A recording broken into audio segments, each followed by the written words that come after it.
what's going on, family? Dr. Kirby Anthony, pastor of Queen City Discipleship here in Charlotte, North Carolina.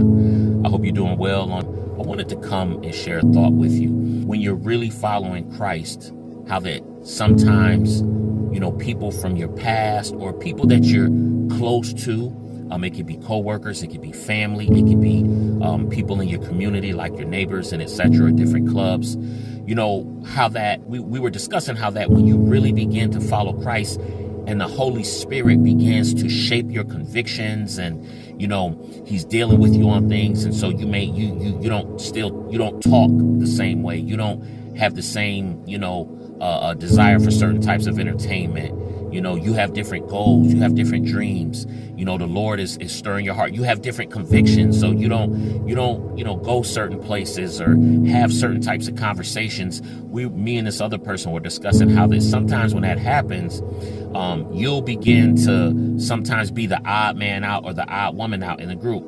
So you won't always get the invitation to come hang out. You won't always get the invitation to dinner. You won't always get invited to come and hang out because we're going over here and we're doing this and etc. And sometimes that can kind of make you feel bad, and it can maybe make you feel a little lonely or rub you the wrong way. But I want to encourage you today.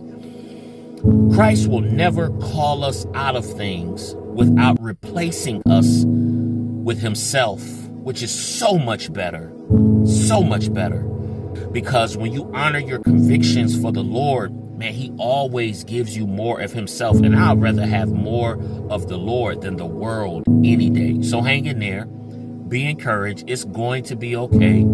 God is calling you to something greater. He's preparing you perhaps for something larger or more significant. And sometimes God just removes people, places, and things out of our lives. Paul told the church in 2 Corinthians chapter 6, he said, what communion does light have with darkness? What communion does Christ have with Belial? God and idols, they don't mix. And so there comes times in our lives when the Lord will be dealing with us and our hearts are changing and our minds are changing, our tastes, our appetites are changing.